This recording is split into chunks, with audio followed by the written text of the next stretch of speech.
art has been your way of communicating way before talking, right? Like Yes. Mm-hmm. you started talking when you were 5 years old, Yes. but your way of communicating before that Mm-hmm. was through painting and drawings. And can you walk us through,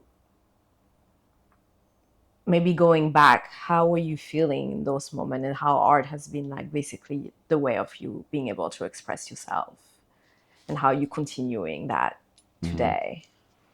Yeah. No. No. Yeah. Like for some reason, I couldn't speak until I was 5. They did place me in a school around when I was 2 years old, and in that school, there was a teacher that taught me how to draw. And if I needed to use the bathroom or I wanted to eat, I would just draw an apple, or I would draw spaghetti or a piece of chicken or something like that. And this is like how I would express myself. This is how I would like literally communicate. It was like artwork, drawing in particular was my first form of language.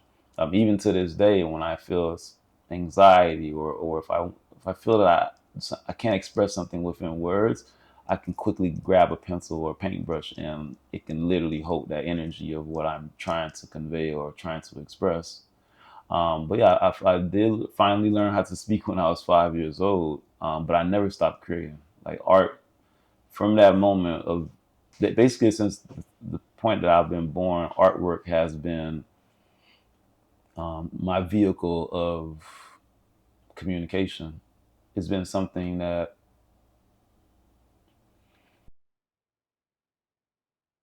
it's been everything for me.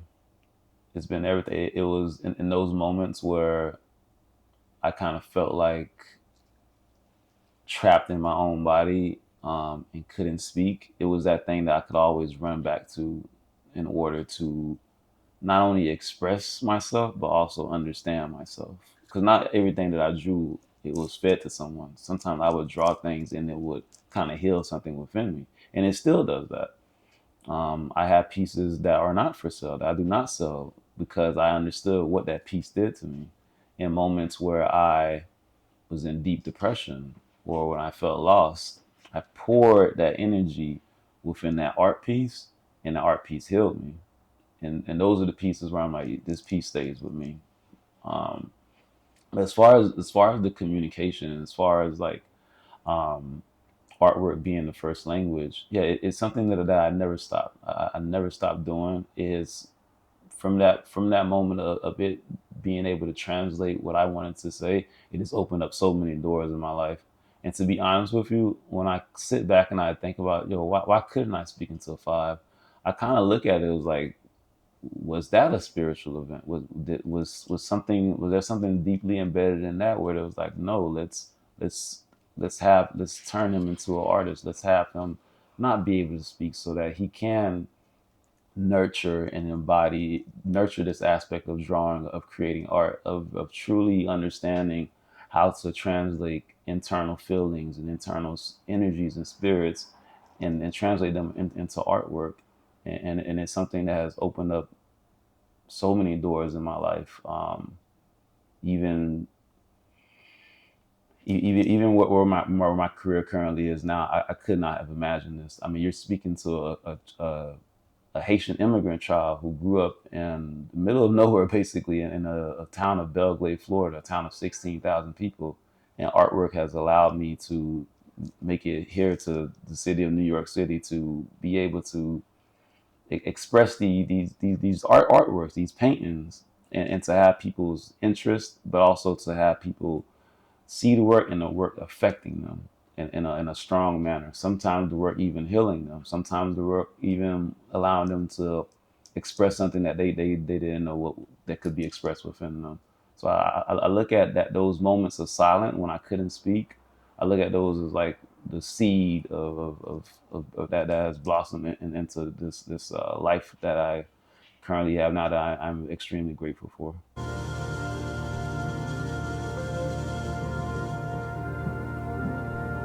There's so much energy, right, into your work, as you keep on talking about the forces and the energy. Mm-hmm. Are you afraid sometimes? of tapping into forces and energies that are just so beyond ourselves, beyond yourself, Yes. and Mm-hmm. that could take over, or how do you deal with that? Mm-hmm. It is something that one absolutely needs to consider, because when you are speaking not only in the sense of Haitian spirituality or Yoruba Ifa, these are these are cosmic energies, and when you're speaking of cosmic energies, there's no such thing as good or bad. It just is. So one needs to be one needs to tread lightly as you are walking through this, as I am learning, relying on spirit. If there is something that comes to me where it's like this doesn't sit right in my spirit, this doesn't fit right in my soul, then I step away from it. Um, However, I am learning that these are very powerful, constant presences that will not be like, oh, I'm done with working with this. Like, I'm moving on. I'm like, no, they're like, no, I'm not. I'm not going anywhere. I'm here. Obviously try to speak with individuals who are way far beyond me into this walk. I have several elders and several mentors that I speak with to gain more understanding, and not just individuals who are just into Haitian spirituality, individuals who are a very wide range, a plethora of spiritual systems, elders that I speak with to help to guide me in this walk. But I do mainly try to ensure that I do tread lightly, because as you said, that these are extremely powerful spirits. Once again, like I literally just played Shango 3 days ago and I still feel the heaviness and that weight of like um transforming into the Orisha, reciting his lines. The lines, which were written by Taiwo Oloba, I don't even honestly don't look at them as lines. I don't look at them as words in the script. These are literal incantations. The weight of these words that she wrote were so powerful that even to this in this very moment, like because I was reciting the lines every single day, like 10, 11 hours a day, like practicing, ensuring that I would be able to play the role.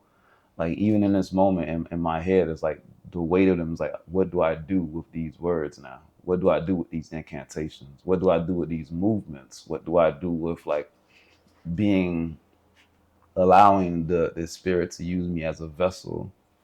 Um, like what do I do with it?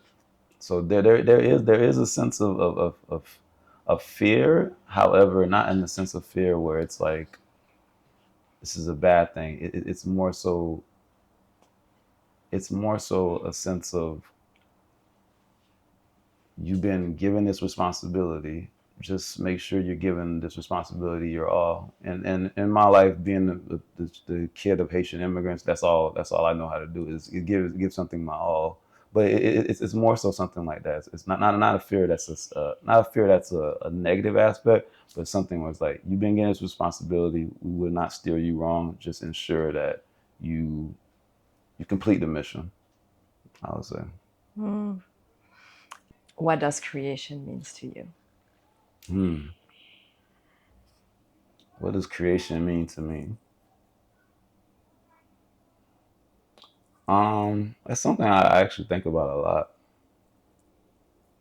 I think us as artists, whether you're a painter, whether you're an actor, a photographer, a writer, someone who, a videographer, like someone who works in fashion, I think that all of us, no matter what your religion is, whether it's you, whether you call that supreme being, whether you call it God or Allah, Olodumare, I I think all of us have little fragments of when that supreme being first created.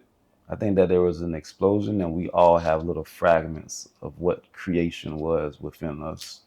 I think that we all are somewhat of a translation of whatever that initial spark of creating all of this galaxy, this universe, whatever that we're in currently right now, this reality.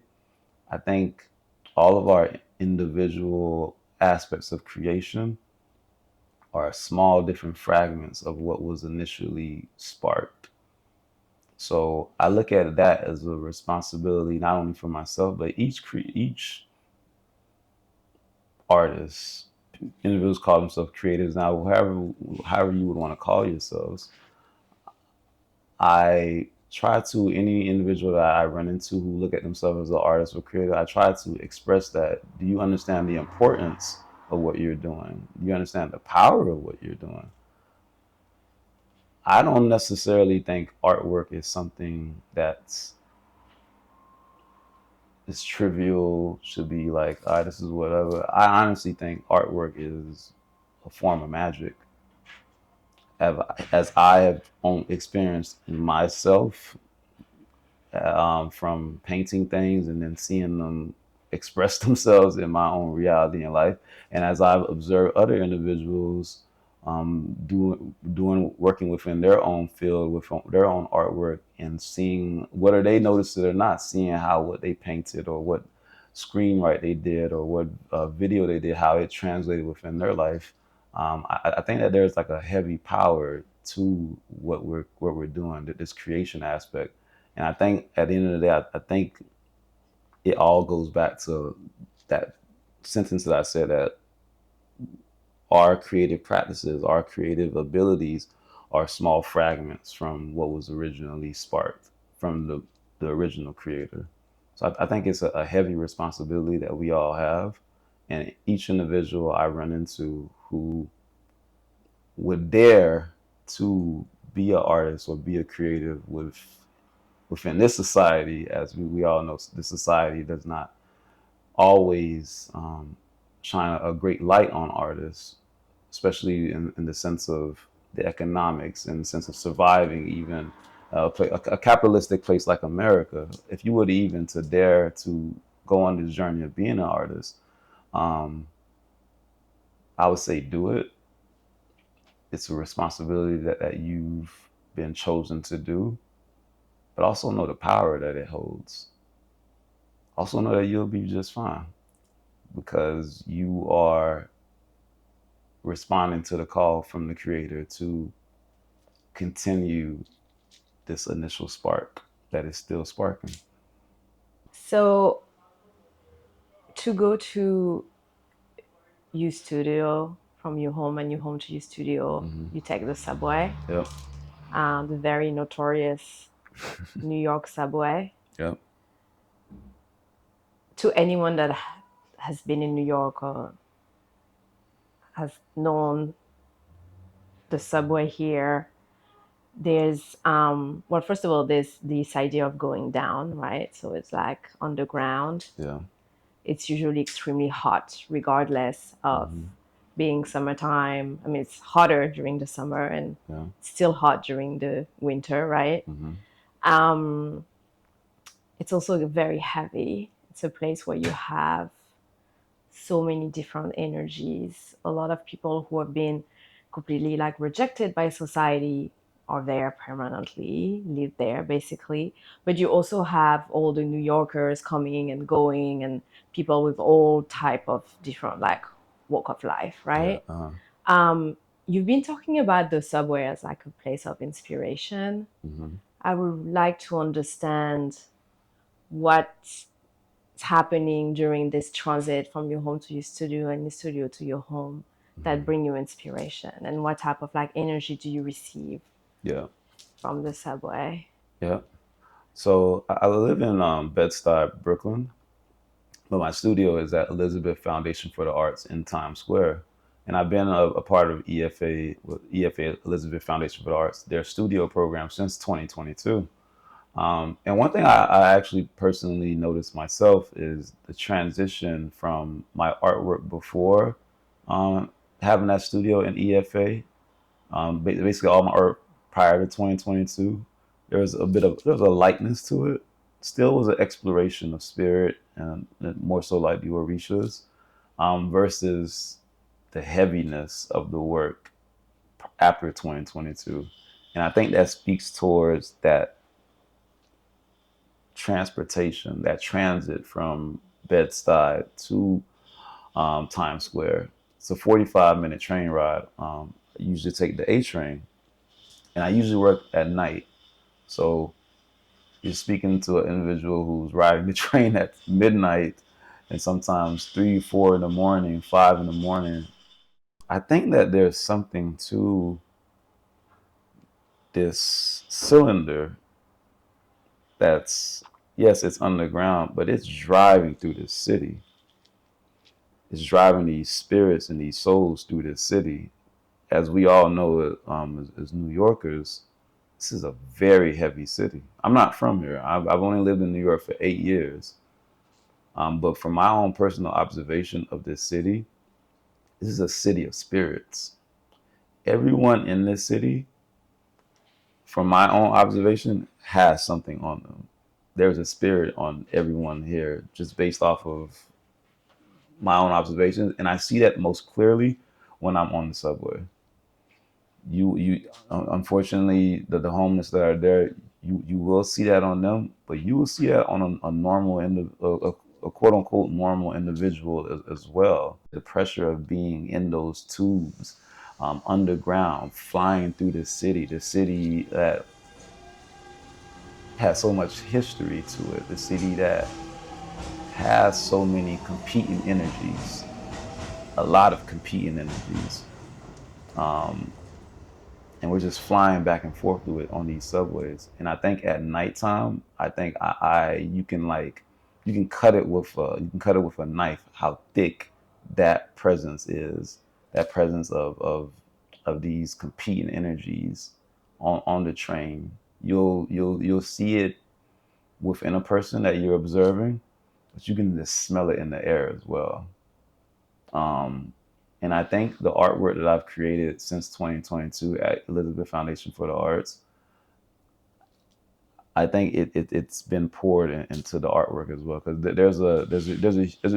there's a noticeable shift that even I myself noticed once I started to take that transit from the train on that 45-minute ride to get to my artwork, to work on my artwork, versus when I was at a studio in Brooklyn that was closer to my home, where I didn't have to take much of a transit to work. So I do think the train itself has been not only a form of transport inspiration for me, but also a form of transformation through observation, um, which I'm still trying to completely see if that's a good or bad thing. Mm-mm. But as an observer, as one who I see myself as an observer, I do take on the responsibility of um, trying to translate this energy, this weight, into my artwork.